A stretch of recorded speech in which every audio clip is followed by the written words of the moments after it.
नमस्कार विद्यार्थी मित्रों, उमा विद्या संकुल में आपનું स्वागत है। आज આપણે વાત કરીએ ધોરણ 9 વિજ્ઞાન અને ટેકનોલોજી ચેપ્ટર નંબર 3 પરમાણુઓ અને અણુઓ। હવે ગયા લેક્ચરમાં આપણે વાત કરી હતી કે અલગ અલગ પ્રકારના જે પરમાણુઓ છે એ પરમાણુઓ એક પરમાણુય હોઈ શકે, દ્વિપરમાણુય હોઈ શકે, ત્રિપરમાણુય હોઈ શકે। હવે આપણે વાત કરવાની છે કે આ જે સંયોજન બને છે એ કેવી રીતે બને છે। સંયોજનના अणुओं विषे आपणे आज चर्चा करवानी छे। चालो तो जोईए संयोजनना अणुओ। हवे संयोजनना अणुओ एटले शुं? तो आपणे गया लेक्चर में बात करी कि अणु क्यारे बने, तो कि बे परमाणु जोड़ाय अने अणु बने। बे अथवा बेथी वधारे पण कही शकाय। जेम के H2 तो हाइड्रोजनना बे परमाणु जोड़ाय अने हाइड्रोजननो अणु एटले के H2 बन्यो एम कही शकाय। ए ज रीते ऑक्सिजन छे तो O2 ऑक्सिजनना बे परमाणु जोड़ायने ऑक्सिजननो अणु तैयार थयो। हवे ए संयोजनना अणुओ विषे आपणे चर्चा करवानी छे। केवी रीते तो जोईए। चालो जो जुदा जुदा तत्वोना परमाणुओ एक निश्चित प्रमाणमां एकबीजा साथे जोड़ाईने अणुओनुं निर्माण करे छे। कोईपण संयोजन होय, दाखला तरीके पाणी छे तो पाणीमां बे हाइड्रोजन अने एक ऑक्सिजन, तो दरेक पाणीना जे संयोजन छे H2O ए दरेकमां हाइड्रोजन और ऑक्सिजन प्रमाण हमेशा सरखुं ज रहे। गमे ते जग्याए तमे जाओ पण आ जे प्रमाण छे एमां कोईपण प्रकारनो फेरफार थतो नथी। एटले कही शकाय के ए सरखुं ज रहे छे, निश्चित ज रहे छे। त्यार पछी तो एनो मतलब के जो जुदा जुदा प्रकारना तत्वोना परमाणु अलग अलग, जेम के हाइड्रोजन होय तो हाइड्रोजन अने ऑक्सिजन आ बंने तत्वो छे एना परमाणु जोड़ाय अने एक संयोजन बन्युं H2O। तो आज पाणी है ए पाणी एक प्रकारनु अणुओथी बनेलुं संयोजन है एम कही शकाय। एटले के संयोजनना अणु आ रीते बने छे कि जुदा जुदा प्रकारना तत्वो परमाणु एक निश्चित प्रमाणमां एकबीजा साथे जोड़ाई अने अणुओनुं निर्माण करे छे। हवे आ जे अणुओ छे एनुं निश्चित प्रमाण केवी रीते नक्की करवुं, तो एना विषे थोड़ीक आपणे चर्चा करीए। तो जो अहींया संयोजनना मैं नाम लख्या है, पाणी, एमोनिया और कार्बन डाइऑक्साइड। पाणी एटले के H2O। तो एमां बे प्रकारना परमाणुओ छे, हाइड्रोजन और ऑक्सिजन। आ बंने परमाणुओ जोड़ाय अने पाणीनुं संयोजन बने छे। तो जो पाणी, हाइड्रोजन और ऑक्सिजन आ बंने भेगा थई अने तत्वो बने, संयोजन बने छे। अने एनो दळथी गुणोत्तर विचार करीए तो जो हाइड्रोजननुं परमाणुय दळ 1 है और ऑक्सिजन परमाणुय दळ 100 है, पण 16 है। पण हाइड्रोजन 2 है, H2O, एमां 2 हाइड्रोजन और 1 ऑक्सिजन है, एटले 2/16 एटले 1/8 एटले एनुं जे दळथी गुणोत्तर है 1/8 थशे एम कही शकाय। तो आपणे पाणी विषे आज बात करीए। त्यार पछी एमोनियानी बात करीए। एमोनिया एटले NH3। एमां नाइट्रोजन और हाइड्रोजन बे अलग अलग परमाणु छे, बे भेगा थई अने एमोनिया बने छे, NH3 बने छे। तो एमोनिया एटले के एमोनिया में नाइट्रोजन और हाइड्रोजन है। तो नाइट्रोजन में नाइट्रोजन और हाइड्रोजन आ बे परमाणु भेगा थई अने एमोनिया बन्युं। एना दळथी गुणोत्तरनी बात करीए तो नाइट्रोजन परमाणु दळ 14 है अने हाइड्रोजन परमाणु दळ 1 है। पण आवा केटला हाइड्रोजन है, तो के 3 है। तेथी एनु दळथी गुणोत्तर जोईए तो 14/3 એટલે નાઇટ્રોજન અને હાઇડ્રોજનનું દળથી ગુણોત્તર આ રીતે। ત્યાર પછી કાર્બન ડાયોક્સાઇડ। કાર્બન ડાયોક્સાઇડ એટલે CO2, કાર્બન અને ઓક્સિજનનું ભેગું જોડાણ એટલે કે કાર્બન ડાયોક્સાઇડ એક સંયોજન થઈ ગયું। હવે આ કાર્બન છે એ કાર્બન અને ઓક્સિજન એના સંયોજક તત્વો છે। કાર્બનની વાત કરીએ અને ઓક્સિજનની, જો कार्बननो परमाणुय दळ 12 है अने ऑक्सिजननु छे 16। हवे एवा केटला कार्बन, तो कि 1 कार्बन है, पण सामे ऑक्सिजन केटला छे, तो कि 2 एटले 12/32। 2 ऑक्सिजन है 12/32। तो छेद उडाड़ीए तो 3 चौक 12 और 8 चौक 32 एटले 3/8। तो आ कार्बन और हाइड्रोजन एनु दळथी गुणोत्तर चेक करिए तो ये थशे 3/8। तो आ रीते आज अलग अलग प्रकारना संयोजनों है, ए संयोजनों આપણે દળથી ગુણોત્તર નિશ્ચિત કરી શકીએ છીએ, નક્કી કરી શકીએ છીએ। ત્યાર પછી હવે જે અલગ અલગ પ્રકારના પરમાણુઓ છે એ પરમાણુઓના દળની વાત કરીએ। આપણે સંયોજન વિશે વાત કરી કે પાણી છે, એમોનિયા છે, કાર્બન ડાયોક્સાઇડ છે, આ બધા સંયોજનો અલગ અલગ પરમાણુઓ ભેગા થઈને બનેલા છે। હવે પરમાણુની ચર્ચા કરીએ તો જો અહીંયા તત્વો આપણને આપેલા છે। પાણી હોય તો પાણીમાં બે તત્વો છે, હાઇડ્રોજન અને ઓક્સિજન। તો હાઇડ્રોજનનું પરમાણુય દળ 1 છે, ઓક્સિજનનું પરમાણુય દળ 16 છે, પણ એનો દળથી ગુણોત્તર માટે તો 1:8 જ છે, એટલે હાઇડ્રોજન 1 અને ઓક્સિજન 8।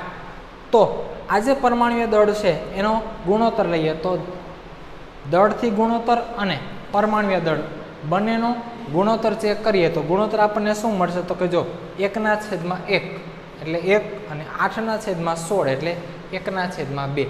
એનો મતલબ કે એક હાઇડ્રોજન અને અડધો ઓક્સિજન, આનો મતલબ એવો થાય કે એક હાઇડ્રોજન હોય ત્યારે અડધો ઓક્સિજન હોય પાણીમાં, અને 2 હાઇડ્રોજન હોય ત્યારે આખો ઓક્સિજન હોય, એટલે કે 2 હાઇડ્રોજન અને 1 ઓક્સિજન જોડાઈને H2O તૈયાર થાય।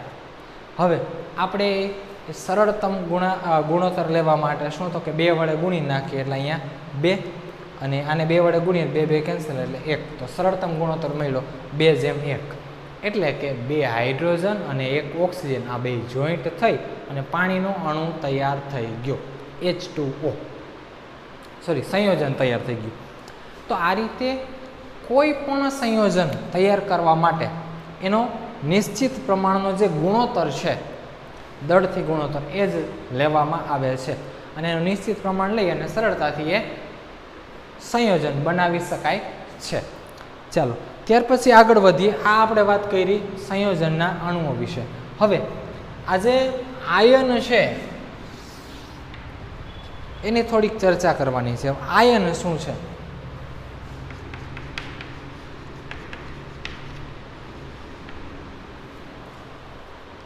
આયનો તો કોઈ પણ પરમાણુ હોય, આપણી પાસે જે 118 તત્વો છે, 118 માંથી કોઈ પણ પરમાણુ હોય તો એ પરમાણુ ઇલેક્ટ્રોન મેળવે કે ઇલેક્ટ્રોન ગુમાવવાની વૃત્તિ ધરાવે।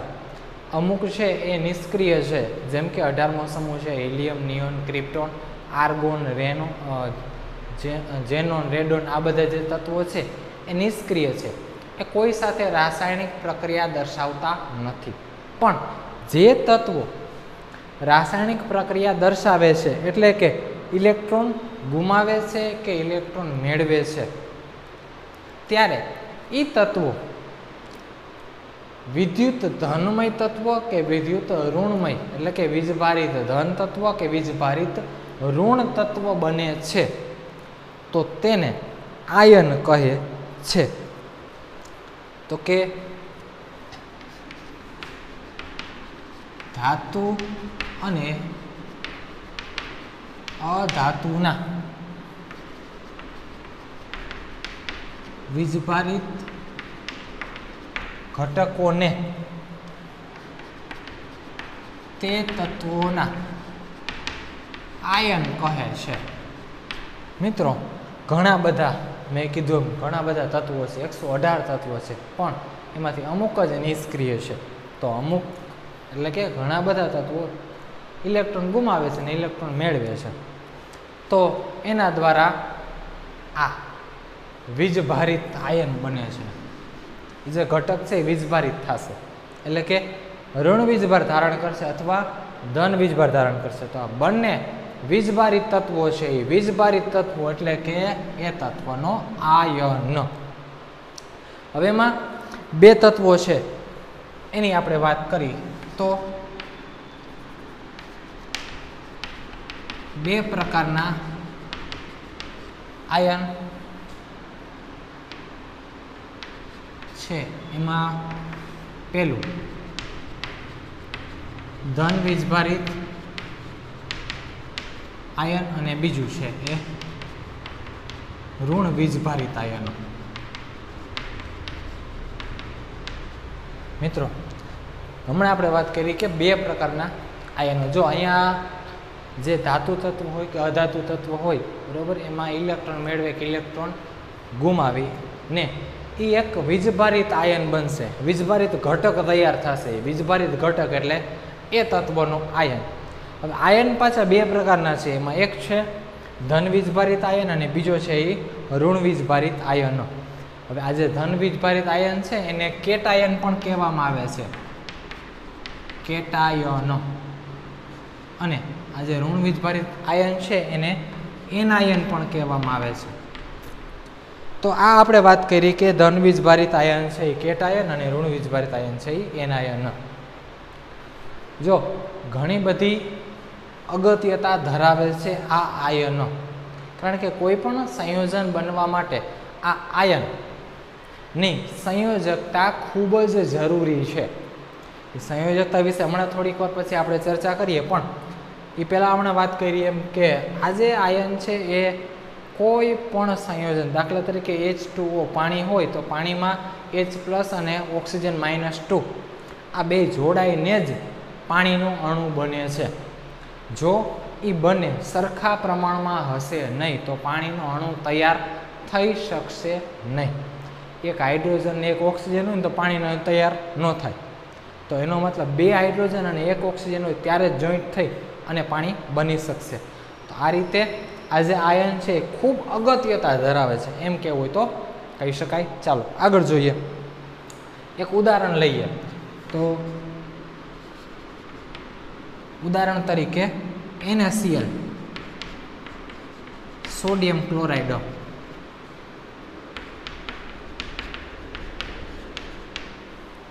NaCl sodium chloride.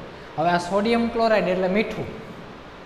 એમાં Na એટલે કે સોડિયમ છે અને ક્લોરીન બે તત્વો છે, એટલે કે બે પરમાણુ છે. એક સોડિયમનો પરમાણુ છે અને એક ક્લોરીનનો પરમાણુ છે.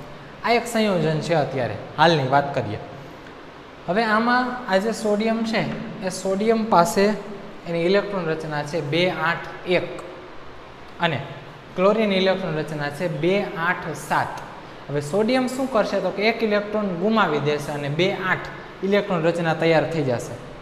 જ્યારે ક્લોરીન છે એ એક ઇલેક્ટ્રોન મેળવશે એટલે કે 288 તૈયાર થશે.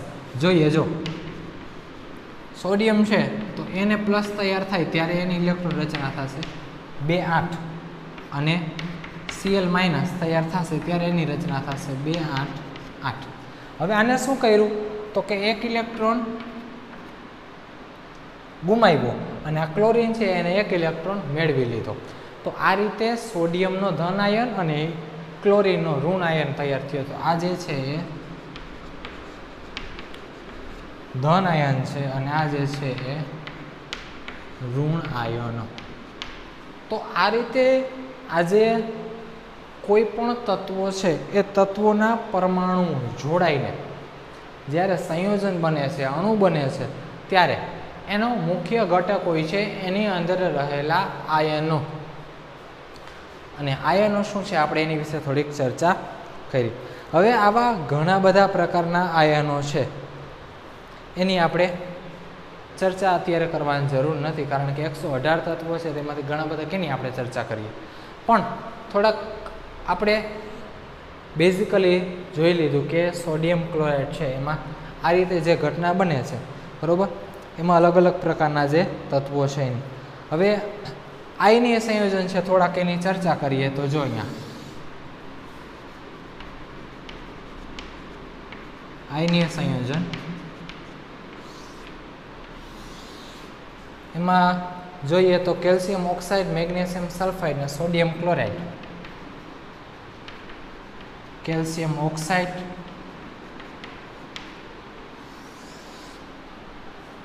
મેગ્નેશિયમ સલ્ફાઇડ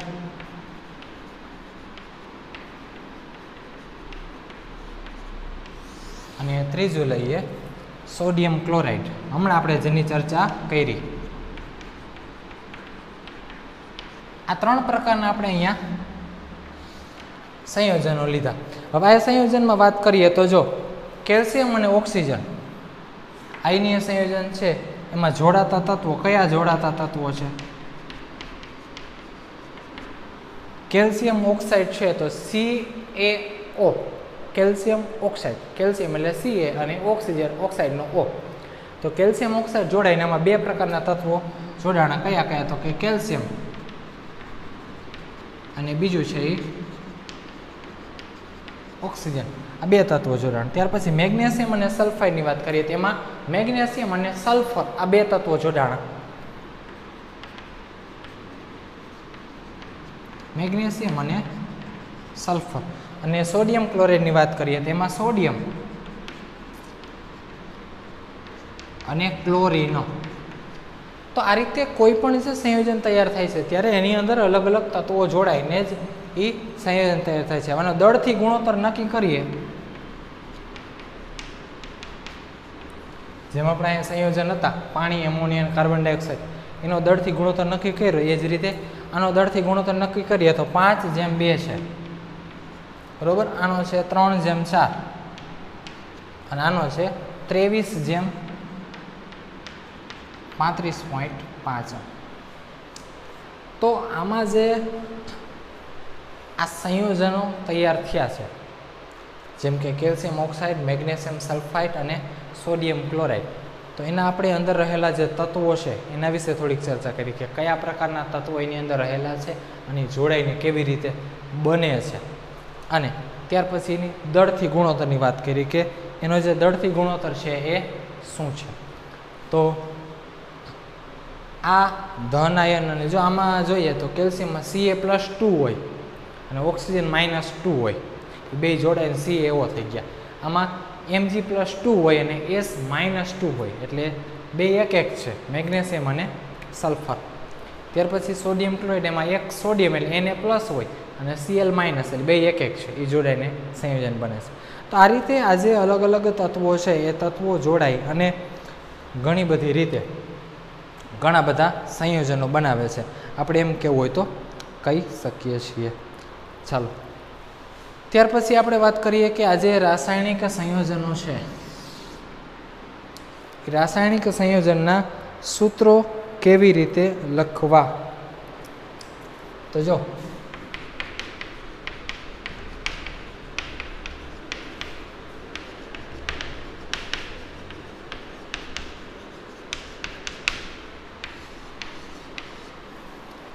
અલગ અલગ પ્રકારના જે રાસાયણિક સંયોજનો છે એ રાસાયણિક સંયોજનના આપણે સૂત્રની વાત કરવાની છે.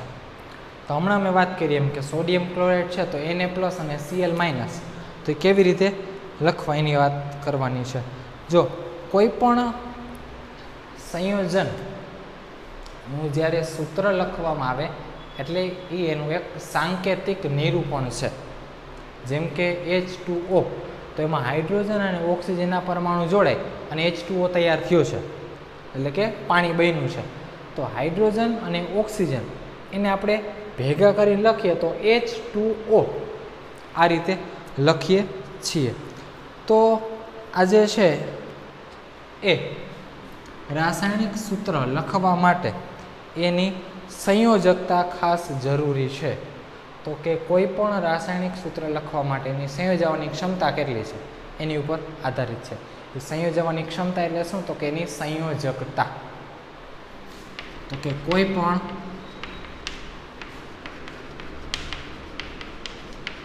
રાસાયણિક સૂત્ર લખતી વખતે તેની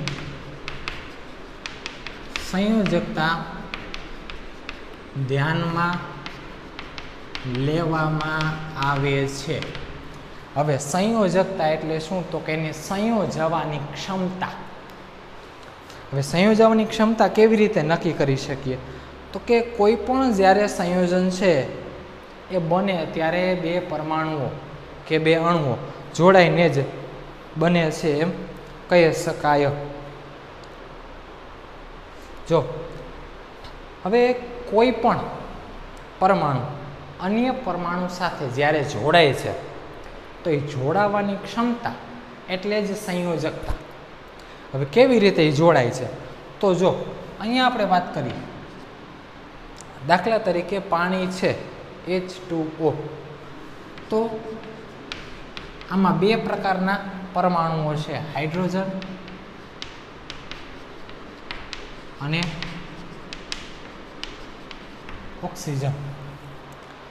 તો આ બંનેની સંયોજકતા નક્કી કરવામાં આવે છે અને સંયોજકતા આધારિત એટલે કે એની જોડાણની ક્ષમતા કેટલી છે એને આધારિત જ આનું વર્ણન કરવામાં આવે છે અને એનું સૂત્ર લખવામાં આવે છે.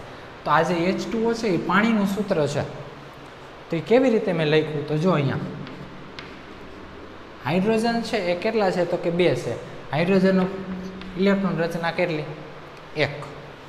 કારણ કે એની પાસે એક જ ઇલેક્ટ્રોન છે એટલે બાહ્યતમ કક્ષામાં કયો તો ભલે અને મૂળ કક્ષામાં કયો તો ભલે એક જ ઇલેક્ટ્રોન છે. હવે આ હાઇડ્રોજન છે એ એક ઇલેક્ટ્રોન ગુમાવે એટલે શું થશે? તો કે H+. હવે આની પાસે 0 ઇલેક્ટ્રોન થઈ ગયા કુલ. હવે ઓક્સિજનની વાત કરી તો ઓક્સિજનની ઇલેક્ટ્રોન રચના છે 2 6. 2 6. બાહ્યતમ કક્ષામાં 8 ઇલેક્ટ્રોન હોય તો આ ઓક્સિજન સરળતાથી સ્થાયી થઈ જાય. તો એ O-2 એટલે કે 2 અને 8 બનાવશે. હવે આ હાઇડ્રોજન છે એની પાસે તો એક જ હતો પણ પાણીનો હોય તો H2 હોય તો એની પાસે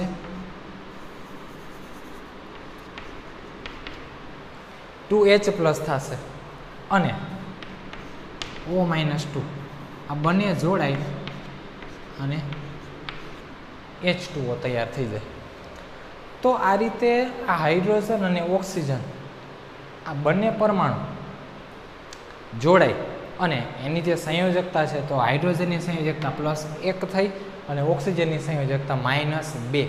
તો આ રીતે કોઈ પણ રાસાયણિક સૂત્ર લખતી વખતે એની સંયોજકતા ખાસ ધ્યાનમાં લેવામાં આવે છે અને સંયોજકતા આધારિત જ કોઈ પણ રાસાયણિક સૂત્ર તમે લખી શકો છો. આજે 118 તત્વ છે એ 18 તત્વ કોઈ પણ બીજા અલગ અલગ પ્રકારના તત્વો સાથે જોડાય અને જે સંયોજન બનાવે છે એ સંયોજન સરળતાથી તમે સાંકેતિક સ્વરૂપે લખી શકો છો. તો આ આપણે વાત કરી કે અલગ અલગ પ્રકારના સંયોજનો છે એ સંયોજનો કેવી રીતે લખવા. હવે આનો મતલબ શું થાય છે ખબર? આ એક હાથ જેવી રચના છે, હથેળી અને હાથ જેવી. આ હથેળી છે એ 1 2 3 4 ને 5 તો કે 5 આંગળીઓને જોઈન્ટ કરેલી છે. હવે ઓક્ટોપસ હોય તો ઓક્ટોપસને કેટલા? તો કે 8 હાથ હોય. ઓક્ટોપસ એટલે 8 હાથ છે. હવે મનુષ્ય છે તો મનુષ્યને 2 જ હોય. હવે ઓક્ટોપસ મનુષ્યને પકડે તો 2 હાથને પકડી શકે. તો એક ઓક્ટોપસ એવા કેટલા મનુષ્યને પકડી શકે? તો કે 4. તો આ કેના જેવું છે ખબર? કે ઓક્સિજન છે ને એ ઓક્ટોપસ છે H2O અને હાઇડ્રોજન છે એ મનુષ્ય છે. તો એક ઓક્ટોપસ એટલે કે એક ઓક્સિજન 4 મનુષ્યને એટલે કે 4 હાઇડ્રોજનને જોડાઈ ને સંયોજન બનાવી શકે છે. એટલે એની સંયોજકતા એ પ્રમાણે નક્કી કરી શકે છે. તો એક O અને 4 હાઇડ્રોજન એટલે કે એક ઓક્સિજન 4 હાઇડ્રોજન જોઈન્ટ થઈને OH4 બન્યું. તો આ રીતે કોઈ પણ સંયોજન તૈયાર કરવા માટે એની સંયોજકતા જરૂરી છે અને સંયોજકતા આધારિત જ તમે સરળતાથી કોઈ પણ સંયોજન તૈયાર કરી શકો છો. થોડાક જે સંયોજનોની સંયોજકતા છે આપણે એની અહીંયા ચર્ચા કરવાની છે. ચાલો તો વાત કરીએ આ જે સંયોજકતા છે અલગ અલગ પ્રકારની કેટલી છે અને કયા પરમાણુઓ માટે એની સંયોજકતા શું છે એની વિશે થોડીક ચર્ચા કરીએ. આ કોષ્ટક છે, આ કોષ્ટકમાં સંયોજકતા દર્શાવેલી છે. અહીંયા સંયોજકતા મેં દર્શાવેલી છે 1 2 અને 3. 3 સંયોજકતા દર્શાવેલી છે. હવે આ જે સંયોજકતા છે એને આધારિત આયનનું નામ છે, એની સંજ્ઞા છે. હવે જે તત્વો છે અધાત્વીય તત્વો છે તો એની સંજ્ઞા છે અને બહુપરમાણુ આયન છે તો સામે એની સંજ્ઞા દર્શાવેલી છે. ચાલો આના વિશે થોડીક ચર્ચા કરીએ. આ શું છે? તો જો અહીંયા મેં દર્શાવેલા છે આ બધા ધાતુ તત્વો દર્શાવેલા છે. હવે એ ધાતુ તત્વના આયનનું નામ જેમ કે સોડિયમ, તો સોડિયમનું Na+ થાય સંજ્ઞા, સોડિયમના ધન આયનની વાત છે. પોટેશિયમ એનો ધન આયન તો કે K+, સિલ્વર એનો ધન આયન Ag+, કોપર છે એનો ધન આયન Cu+. હવે આ એવું દર્શાવે છે કે આ કોપર છે એ એક જ સંયોજકતા ધરાવે છે. કોપર 3 અલગ અલગ સંયોજકતા ધરાવી શકે, Cu+, Cu+2 અને Cu+3.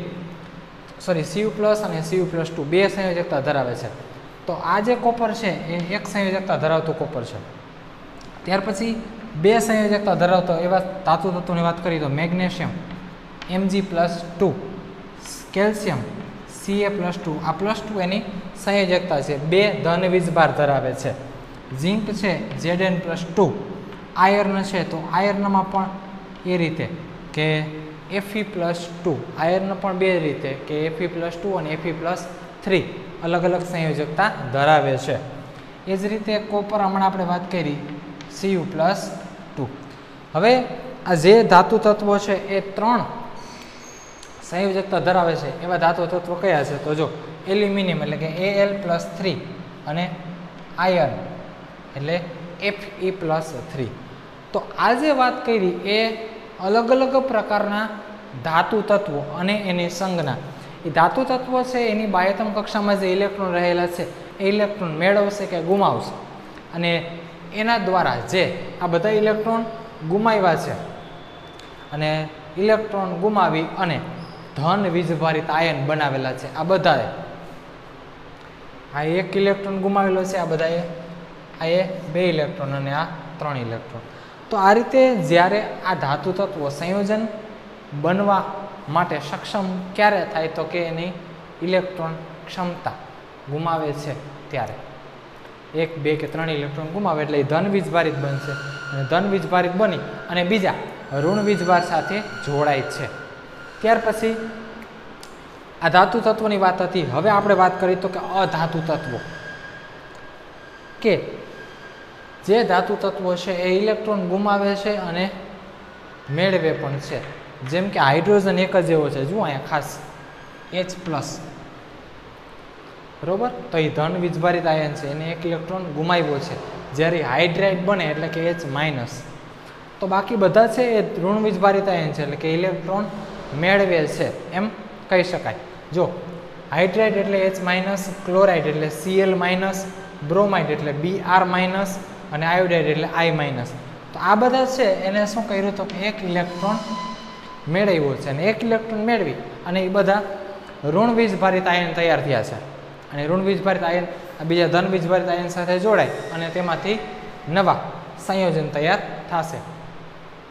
ત્યાર પછી વાત કરીએ તો કે આ ઓક્સાઇડ એટલે O-2, એની પાસે 2 ઇલેક્ટ્રોન એને મેળવેલા છે, અને આ સલ્ફાઇડે 2 ઇલેક્ટ્રોન મેળવેલા છે. તો આ જે છે એ એની સંયોજકતા -2 ઓક્સિજનની અને સલ્ફરની, એટલે કે ઓક્સાઇડ અને સલ્ફાઇડ એ બેની સંયોજકતા -2 છે. ત્યાર પછી આ નાઇટ્રાઇટ એની સંયોજકતા 3 આ બધા એ જો ઇલેક્ટ્રોન મેળવાતા, આ બધા ઇલેક્ટ્રોન આ ગુમાવ્યા અને આ બધા ઇલેક્ટ્રોન મેળવા છે. તો આ ધન વીજભાર અને ઋણ વીજભાર ઇલેક્ટ્રોન મેળવવાની ક્ષમતા અને ઇલેક્ટ્રોન ગુમાવવાની ક્ષમતા ઉપર જ આધારિત છે એમ કહેવું હોય તો કહી શકાય. ત્યાર પછી આગળ વાત કરીએ તો કે બહુપરમાણવી આયન. બહુપરમાણવી આયન એટલે શું? તો કે ઘણા બધા પરમાણુઓ જોડાય અને જે આયન તૈયાર થાય છે એ બહુપરમાણવી આયન.